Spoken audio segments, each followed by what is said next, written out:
So if you watched my buy the dip video on Halloween on October 31st, where I told you I was buying up Kadena, congratulations to you. Congratulations to me also for buying up that dip. Because if you did that, you would be up, or at one point you would have been up almost 56% on your trade since October 31st. Unreal. Such a big run up in such a small amount of time, and for good reason. Kadena is an absolute gem, and I'm so excited to share with you all the information I know about Kadena and why it has so much potential in the future.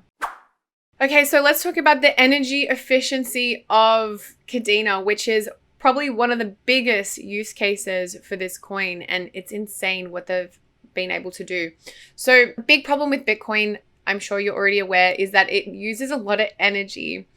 And the bigger it gets, the more energy that Bitcoin uses. That's why we have a lot of mining companies, and the overall mining community is taking up so much energy. And even though it is like 70% renewable, like, El Salvador is mining Bitcoin with a volcano and all that kind of stuff. And that's great, but it's still not efficient.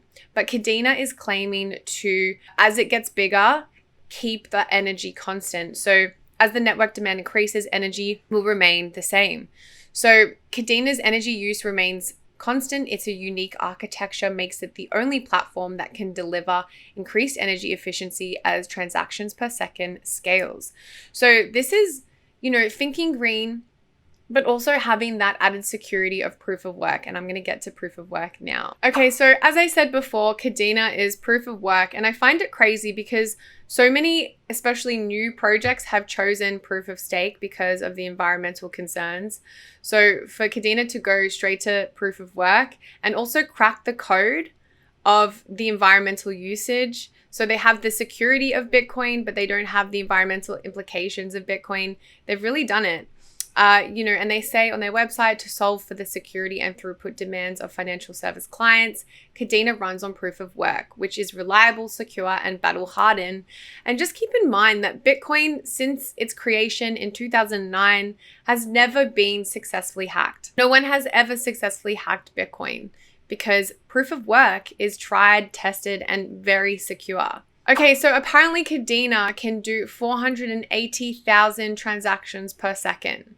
Now, this is unparalleled when you're talking about other Ethereum competitors or Ethereum itself, like Cardano, Solana, and I'll show you a diagram in a second.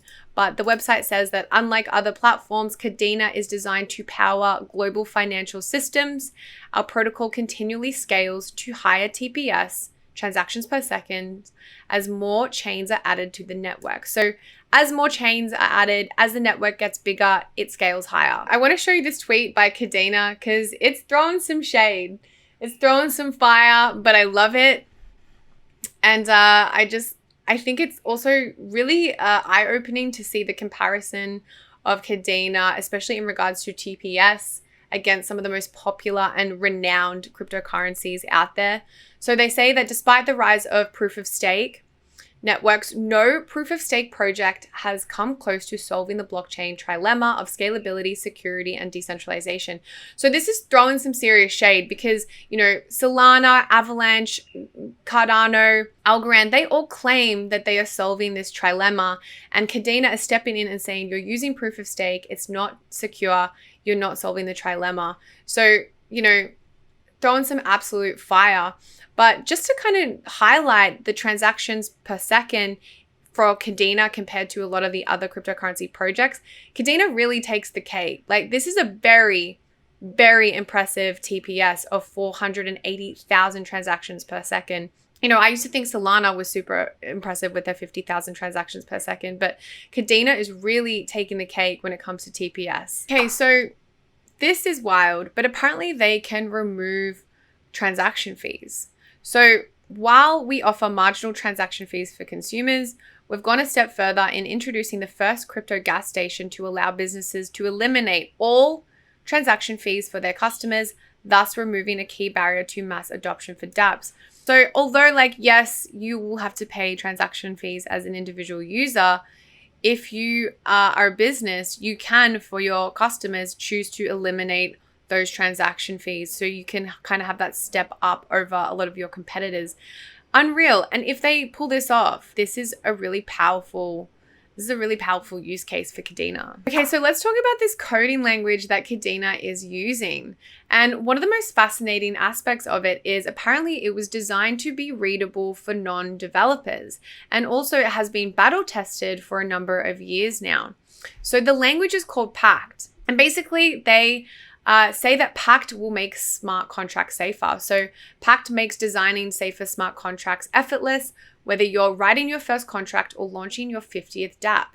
By automatically detecting bugs, Pact frees you from the exploits you'll face on Ethereum, which uses Solidity, and other unsafe platforms. So this usability and readability could open a lot of doors, and there are some barriers to entry when it comes to some developers wanting to use certain cryptocurrencies, but maybe they need to learn certain languages. But this seems like it has more of a broad approach, which could really take off in the future. Okay, so let's talk tokenomics for Kadena. But before I get started, if you're enjoying the video, please don't hesitate to smash the like button. Also, if you're buying Kadena, if you love Kadena or hate Kadena, let me know in the comments below. I'd love to hear from you. And if you're not already subscribed to the channel, really appreciate the subscription, and also hit the notification bell so you don't have to miss another amazing video from myself. And also it helps the channel out, so appreciate your input. Okay, so let's get back to the tokenomics. Okay, so Kadena has a total fixed supply of 1 billion tokens. Now, before you're like, whoa, 1 billion tokens, that's crazy. They are gonna be mined over the course of 120 years, which means I probably won't be here. You probably, not probably, very likely that we won't exist anymore by the time they mine their last Kadena token. So it's gonna take, over a century to get 1 billion tokens into the circulating market. So keep that in mind. Kadena's really thinking into the future with this one. So the allocations go as follows. So 20% are going to the platform, 7% to investors and others, 3% to contributors, and a whopping 70% is going to miners. So you can see that most of the emissions for these coins, so most of the inflation is going to be coming to the miners. Okay, so let's jump into some technical analysis for Kadena. Now, whether you want to enter a trade or whether you're already in a trade like myself, if you are already in a trade, I always like to use the Ichimoto cloud because it kind of gives me an indication of whether we are still in a strong trend. And the Ichimoto cloud is indicating that we are definitely in a very strong trend upwards. So although the indicator looks a little bit messy and weird over your chart, as long as we are above this big green cloud here, we are in a very strong trend upwards. So I'm not taking profits yet on my Kadena. But saying that, how did we get here? So we had a very strong ascending triangle on the hourly chart. We had key resistance levels at around $7.60 here. And what happens with an ascending triangle is, although we're hitting that key resistance level, pressure is building from the bottom, and then that's indicative of a breakout, which is exactly what's happened. And we've had these large spikes in volume here. So I think what's happened right now is a lot of people have all of a sudden become very aware of Kadena. So we've had this massive wave or rush of awareness of this coin, whereas it was a little bit more of an unknown a few months ago. So right now there is a big rush of people buying into Kadena, which is why we're seeing a lot of this volume and why we're seeing that we're close to overbought on the RSI. If you want to enter a trade with Kadena, I would honestly wait a little bit longer to correct. And once we do correct, you can have more of clarification of where we're going, and also a little bit more confidence in the fact that you're not just buying at the peak of an all-time high for a coin. So as much as I want to be like, yay, Kadena, buy Kadena, my honest opinion, if you don't own this coin yet, wait for a correction before you enter the trade. So don't forget these key points about Kadena. Firstly, Kadena has technological advances that we haven't seen yet in the cryptocurrency space. It's bringing something new to the table. And think about the coins that always do the best because they have that utility, because they have that value. They're the coins that bring something new to the table. Think of Chainlink, it brought something new to the table. Think of Quant, it brought something new to the table. Kadena is doing that. Also, we are still relatively early for Kadena. It is not wildly known about or talked about, doesn't have a really big cult following yet. So just keep that in mind. Also, there is no competition for Kadena. Kadena is the only scalable proof of work capable of settling high amounts of transactions per second, 480,000 transactions per second. Remember that. All right, I'm out. I'll see you next time.